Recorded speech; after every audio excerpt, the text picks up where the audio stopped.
Hi, my name's Ben. Most people call me Fuzzy. And I work at a company called TULIP. And over the past couple of years, we've been adopting a type system on our untyped JavaScript code base. So what I'm going to be talking about today is basically the things that I wish I had known when we started doing this. And in particular, there's three big questions that we keep running into over and over. So one of them is that we'll write some code, and we'll think, this code looks pretty good, and TypeScript will run over our code and it will say, yep, no problems there. And then we'll get a type error at runtime, and we'll say, hey, actually this is pretty obvious. Like, we're reading way outside the bounds of the array. Isn't this why we use TypeScript in the first place? Why didn't it catch that bug for us? The second question, and this one we probably run into even more, is we're writing some code and we run TypeScript over it, and TypeScript says, hey, that's a type error, you can't do that. But we'll look at the code again and we'll say, hey, that code actually looks fine. I don't think there's any problem with that code.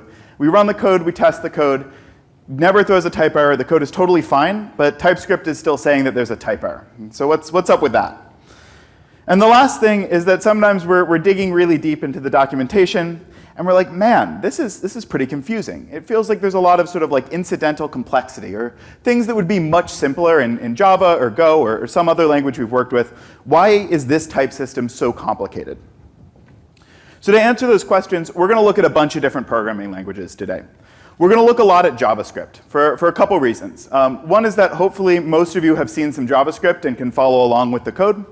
The other thing is that there's two major type systems for JavaScript. There's some other smaller ones too, but the two big ones are TypeScript and Flow. And so what's interesting is they have somewhat different goals. So Flow's goal is to catch as many types as possible. They want to create a type system that is not going to let any bugs, any type errors slip through.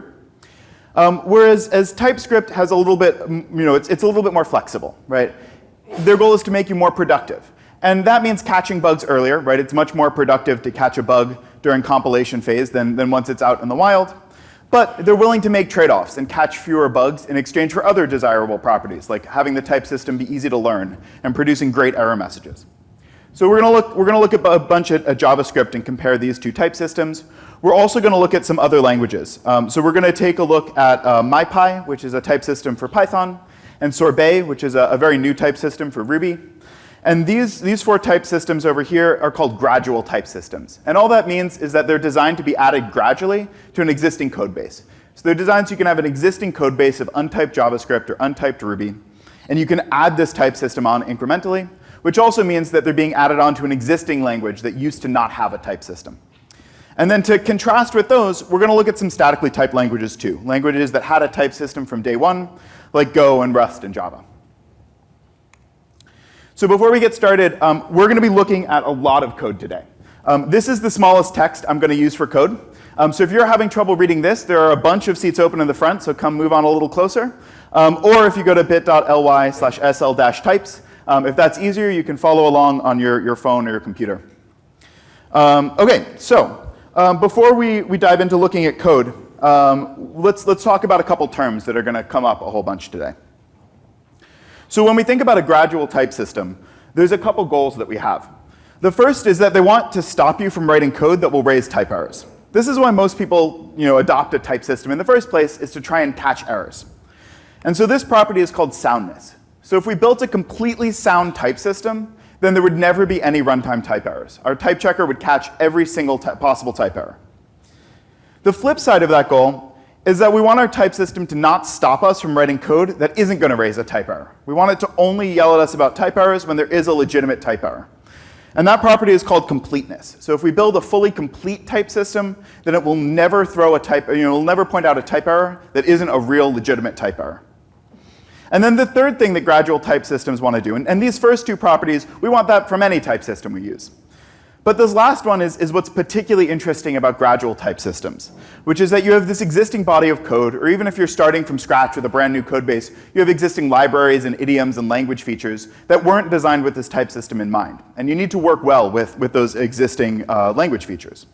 So this is where it gets tricky, and that's why it's really interesting to look at soundness and completeness for gradual type systems.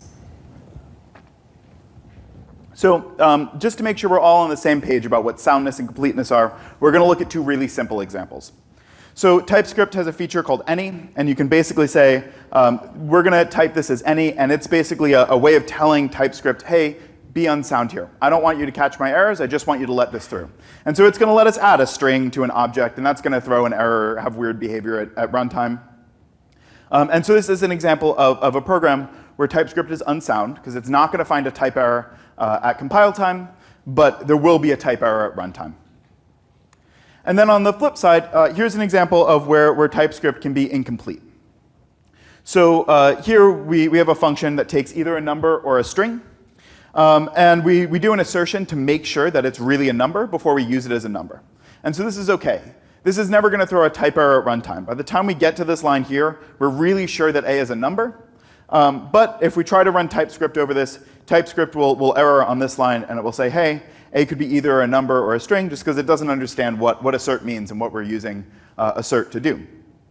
So this is an example of a program that TypeScript will point out a type error, but there's no actual way for there to be a type error at runtime. So this is an example of ways in which TypeScript is incomplete. OK, so to look at some more interesting examples of when you might have to trade off soundness and completeness, we're going to go through 3 case studies. So the first one is when we're reading values out of an array.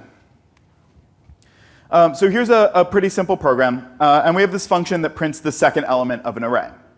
And the problem is that if we pass in an array that only has one element, then when we try to read the second element out of it, in JavaScript, if you read outside the bounds of an array, you get the special value undefined. So the program will continue to execute. There won't be any immediate error, but instead of getting the type that you expected to get, you'll get undefined.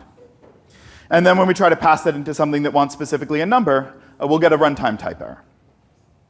And so this is another example of unsoundness. If we run TypeScript or Flow over this program, it will say that looks fine, there's no errors here, but at runtime, we'll end up getting undefined. We'll pass that into something that wants a number, and we'll get an error. So if we really wanted TypeScript to meticulously double check us, we could say, actually, this array could have number or undefined into it. And then every time we read out of that array, TypeScript will say, hey, this expression, second element of array, could be either number or undefined. You have to double check it. You can't just sort of pass that into something that expects specifically a number. So why doesn't TypeScript just always do this, right? TypeScript could be more sound if every time you read out of an array, it said, well, that thing could be undefined, because you could be out of bounds. Well, the problem is for loops. There's a bunch of problems, but the biggest one is probably for loops. And so the for loop is a construct where we're constrained such that the variable I is never going to be out of bounds. And it's always safe to use the variable I to index into an array, because it's never going to be less than 0 or more than the length of the array. And so it would be pretty frustrating if when we tried to write like our really simple for loops, TypeScript said, hey, you can't do that. Every time you read out of this, it could be undefined. That would be pretty frustrating and pretty incomplete. So it's a trade-off, right? If you want to be more sound, you can say every time you index into an array, it could be undefined. If you want to be more complete, you can say, look, we're going to trust the programmer to probably use inbound indices, and we're not going to worry about that. So we've taken a pretty deep dive into JavaScript. Let's take a look at some other languages. So Sorbet is a gradual type checker for Ruby. And Ruby has the same issue as JavaScript, where if you try to access something outside the bounds of an array in Ruby, you'll get a value called nil, which is sort of equivalent to JavaScript's undefined. But Sorbet actually does the sound thing here. So Sorbet, whenever you try to read out of an array like this, it will return, instead of a string, it will return a nillable string, which is basically string or nil. And so why does Sorbet do this? Well, it has to do with the underlying language. That in Ruby, we don't generally read out of arrays directly. Generally, we're going to use enumerable methods, right? So we're going to use a method like .each or the whole other collections of methods that Ruby has, rather than using like a traditional for loop, which doesn't even really exist in Ruby. So basically, the Sorbet team said, we wonder if we can get away with every time you index into an array, giving you back a nillable. They tried it out. They took that version of the Sorbet type checker, they ran it over Stripe's code base, and they found that actually it worked pretty well. It mostly found real bugs. It didn't find a lot of false positives. And so basically, they can get away with being fully sound here. They don't need to make that trade-off towards completeness. MyPy doesn't have this issue at all, again, because of the underlying language. So in Python, if you read outside the bounds of the array, that's an immediate error. Python will stop your program right then. It will throw an index error, and the program won't continue. And so MyPy can basically say, look, out of bounds errors, that's not my problem. That's not the problem of the type system. That's a different kind of problem. But I know that if you were able to read the second index, the second element of the array, and you didn't get an out-of-bounds error, then for sure this is a float. And I can type check this as a float. And that's going to be true for most statically typed languages. Go and Java and those sorts of languages tend to throw an immediate error when you index out of bounds. So OK, so there's our first trade-off. So when you read out of an array in some languages, you might get a special value if your index is out of bounds. You might get undefined in JavaScript or nil in Ruby. And both TypeScript and Flow have had to do the less sound thing here, because it would be too incomplete and too frustrating to make you acknowledge that every single time you read out of an array, you could get undefined. Sorbet, on the other hand, because it's in a different language and a different set of idioms and a different ecosystem, can make a different trade-off, right? And it can say, look, we're going to be fully sound here. Every time you read out of an array using an index, you have to double check that you didn't get nil. And then some languages get to skip this problem entirely, because as soon as you read outside of the bounds of an array, it throws an immediate error.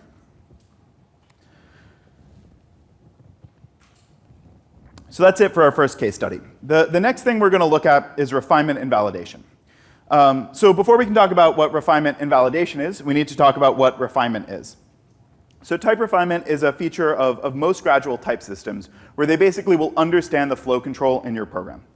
So here I have a program, and we have some state that can be either number or null. And if I want to print it out, if I just try to print it as a number, I'll get an error. This is sort of why we like type systems, is that they'll remind us of things like, hey, that state could be null. You have to double check whether it's null before you can pass it into something that really wants a number. And the way that you can do that in most gradual type systems is with what's called a type guard, or a runtime type check. And basically, you'll use an if statement, right? You'll use the thing that's already idiomatic in the language from well before we had type systems to check that it's not null. And then the type system will basically understand what you're doing with this if statement. And inside this if block, it will let you treat state as a number, right? It will understand that you've refined this type down from a more general type, number or null. And with this type guard, you've refined it down to definitely a number. And so inside this if block, you get to treat it as a number and pass it into things that want specifically a number. So that's type refinement. So what is refinement invalidation?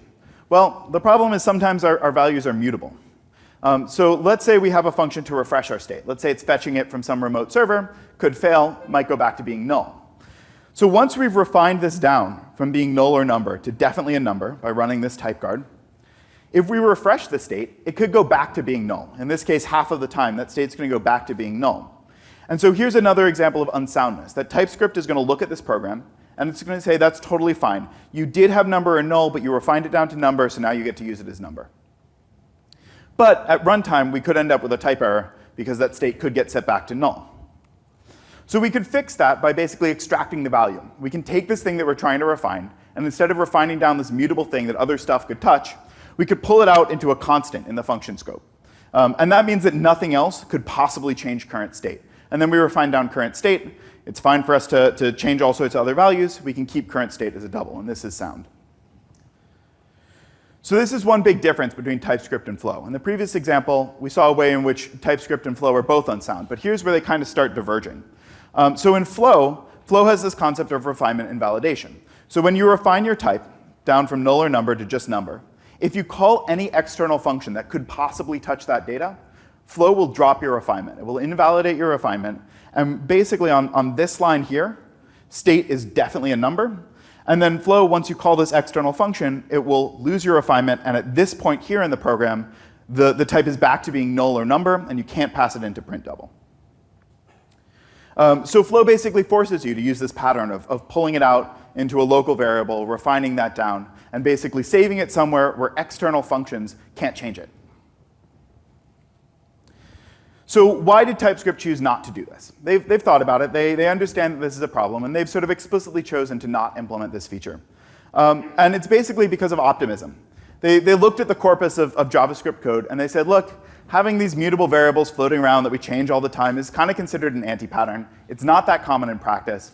And like 98% of the time, when you call some external function, you're probably calling like a log function, right?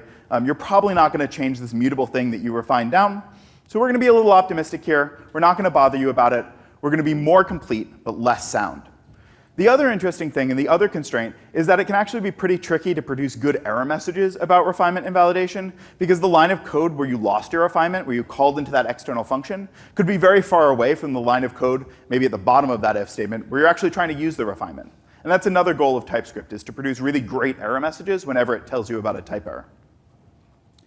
So let's look at a couple other languages. So for Sorbet, and MyPy does the same thing, they basically take the same approach as TypeScript. They say, look, most of the time, once you've refined down your type, you're not going to call into some external thing that's going to go in and mutate that value and lose your refinement. We don't want to bother you that much. We want to be complete.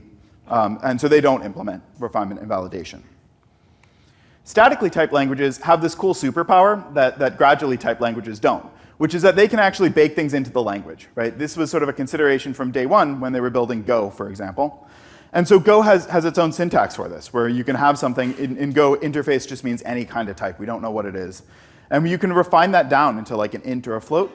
And basically, they baked it into the syntax of the language, that trick that we did, where we pulled the variable out into the local scope so that other things can't touch it. So when you refine down a value in Go, you introduce a new variable, in this case n, and that's the thing that gets refined. You don't refine down x, because that could change in the future. But you do refine down n, and now you have a new variable that's of the refined type. So quick recap of refinement invalidation. So in most gradual type systems, they understand runtime checks. They understand that if you use like an if statement or a switch statement to check the type of something, that inside that if block, they should be able to treat it as the refined type. But they don't necessarily guarantee that during the course of running that if block, you never call into something else that could lose your refinement, that could set your number back to number or null. So Flow is somewhat unique in that it handles this soundly, and that makes it less complete. There's a lot of valid programs that won't type check in Flow because you've called into like a logging function or something like that, and Flow is going to lose your refinement at that point, even though you're not doing anything wrong.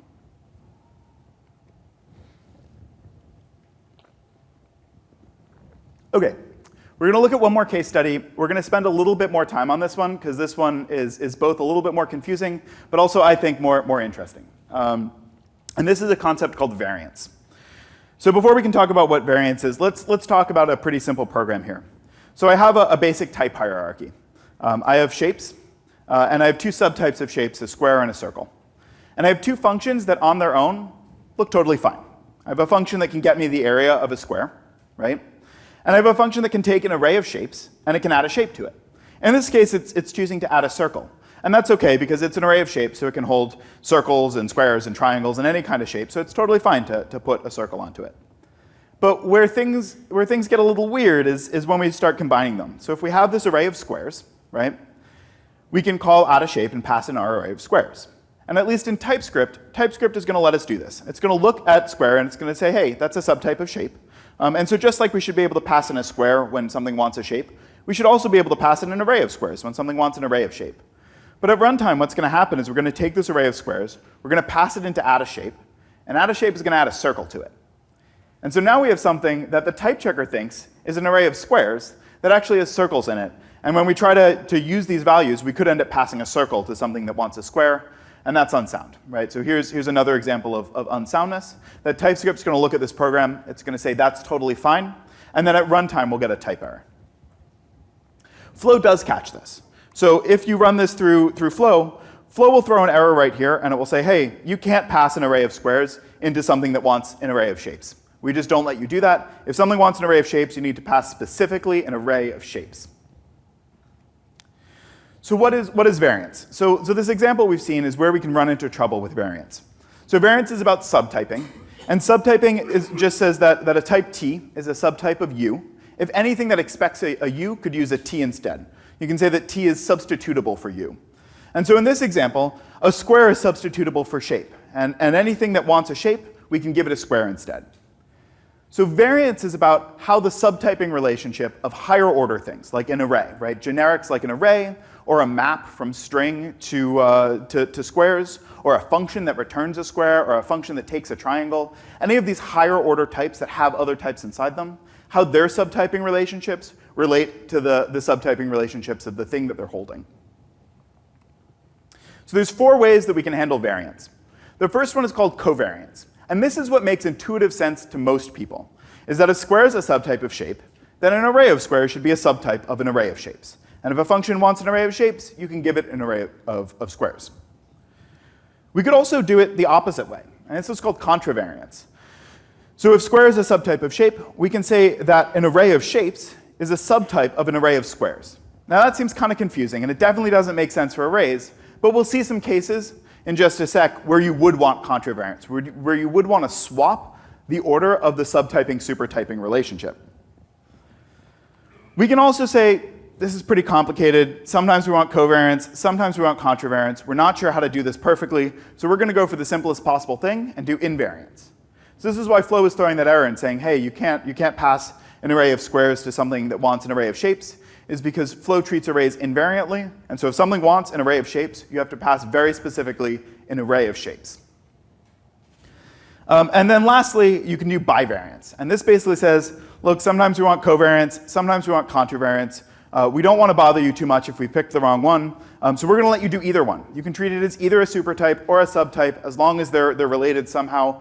We'll assume that you have a handle on this. And this isn't just for arrays. This also holds, we can also think about variance in terms of functions, right? Functions are another kind of higher order type that return inner types, right? A function that returns a square could be a subtype or a supertype of a function that returns a shape. So, okay, we've talked about the different kinds of variance, but which one should we use? And the answer is that it varies by what kind of container it is. The answer is going to be different for an array, for a map, for a function. And sometimes there's pretty straightforward answers. So for functions, there's basically just a right answer, which is that they should be covariant in their return types and contravariant in their argument types. So if I have a function that takes a rectangle and returns a rectangle, I can construct a subtype of this function that takes a shape, something that's a supertype of rectangle, and returns a square, something that's a subtype of rectangle. So this probably doesn't make sense immediately, so we're going to break it down and start building some intuition for when you might want covariance versus contravariance. So let's look at this hierarchy. So we have entertainment, and that's a supertype of music. And music is a supertype of death metal. And if we think about producers of these things, right? A producer of entertainment is going to be a supertype of a producer of music. And a producer of music is going to be a supertype of a producer of death metal. And the reason why producers are covariant goes back to substitutability.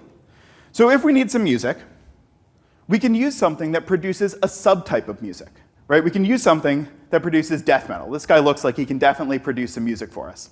But we can't go the other way. We can't use something that only produces a supertype of music, because if we need some music, and we ask just a general entertainer, we might get some juggling, which isn't quite what we were going for. So when something is producing a value, that container is going to be covariant with respect to that value it's producing. So back to functions, we can think of functions as producers of their return type. So if we look specifically at the return type here, transform shape returns the supertype returns a rectangle. And so we can build a subtype that returns a square. And it's OK for the subtype to return a square, because anytime we need a function to produce a rectangle, it would be OK if we use one that produces squares. That's just a kind of rectangle. So let's look at contravariance. So we're going to look at a slightly different hierarchy. So we have energy sources, and that's a supertype of vegetables. And vegetables are a supertype of bamboo. And so before we talked about producers, now we're going to talk about consumers. And so if you're dealing with consumers, the relationship flips. So instead of the subtyping relationship matching the thing that they're consuming, it actually goes the opposite direction. And again, this is because of substitutability. So if we need something that consumes vegetables, let's say we have an artichoke and we need something to consume this artichoke, we can use something that can consume a supertype of vegetable, like a big ball of fire. That can definitely consume our artichoke. But we can't use something that can consume only a subtype of vegetable. If we try to feed our artichoke to a panda, it's going to say, I only eat bamboo, I can't consume that. So back to functions, we can think of functions as consuming their arguments. So if we need a function that can take in a rectangle, we can construct a subtype that consumes any kind of shape. Because if all we need is to be able to pass in rectangles, we can also pass in rectangles to this thing that takes shapes. It can definitely take rectangles. OK, so we've dealt with functions, and we've seen a little bit why you might want covariance in some cases when you're dealing with producers, and you want contravariance in other cases when you're dealing with consumers. Arrays are trickier. So let's think about whether arrays should be covariant or contravariant or invariant, because let's say we're building a new type system, and this is sort of like our task for the day, is to figure out what we should do about variance with arrays.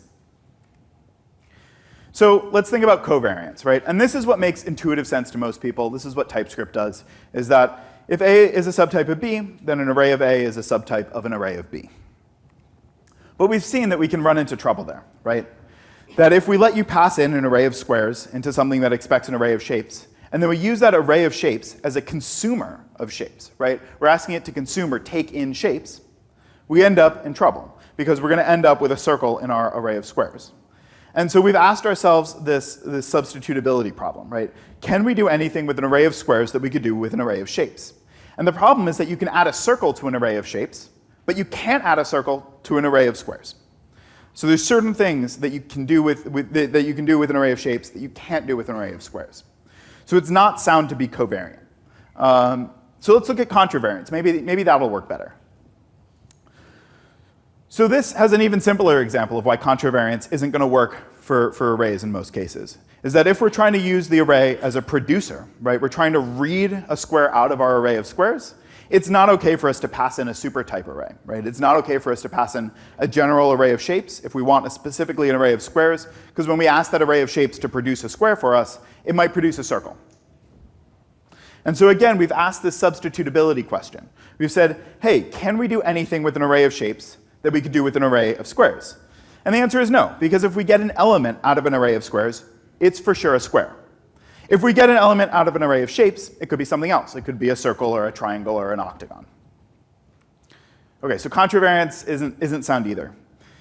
We could do bivariance, but that's going to have both of these problems. Bivariance just says you can do either one. So if there's problems with either one, bivariance also isn't going to be sound.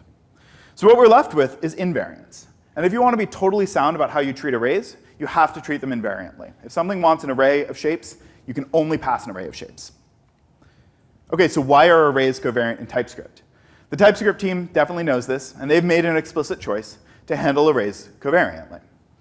And the answer is it comes back to completeness, and it comes back to optimism.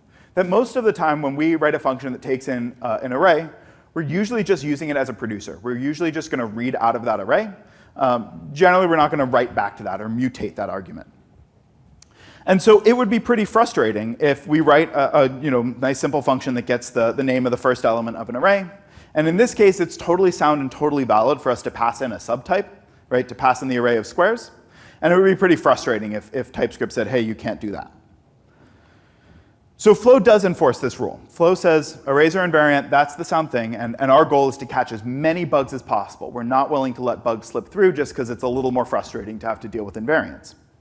And so Flow will throw an error here, and it will say, hey, you can't pass this array of squares into something that wanted an array of shapes.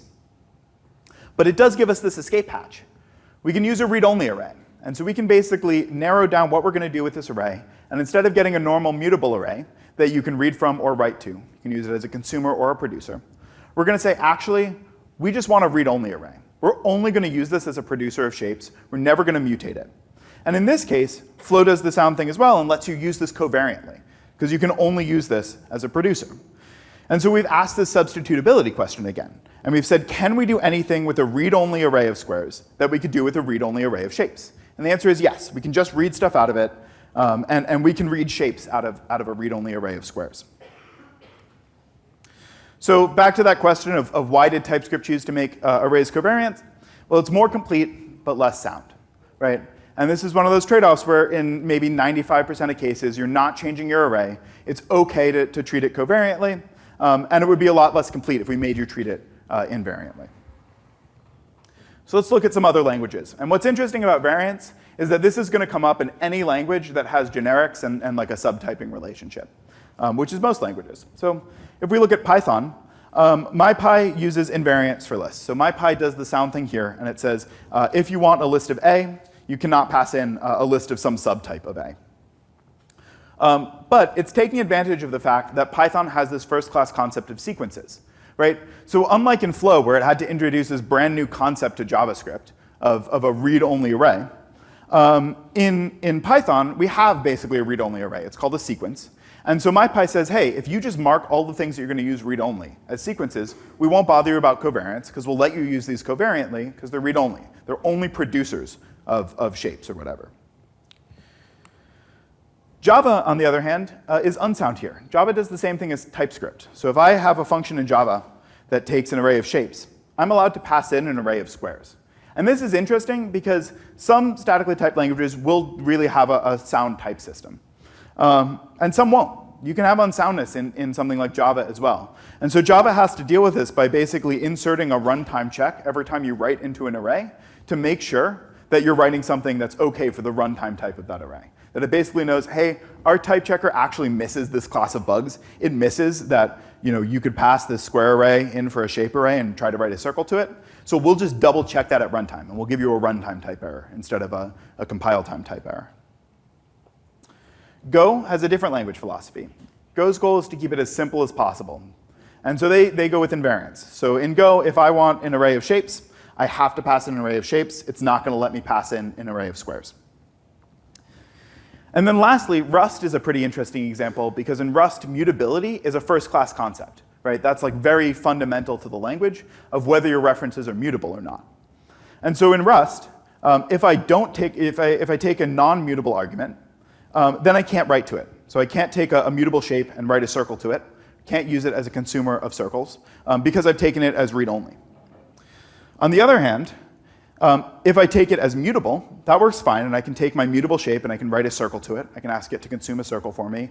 But then Rust is going to enforce invariance. So Rust is going to understand that that thing is mutable. It could be used as either a producer or a consumer, and the only sound thing to do there is to treat it invariantly.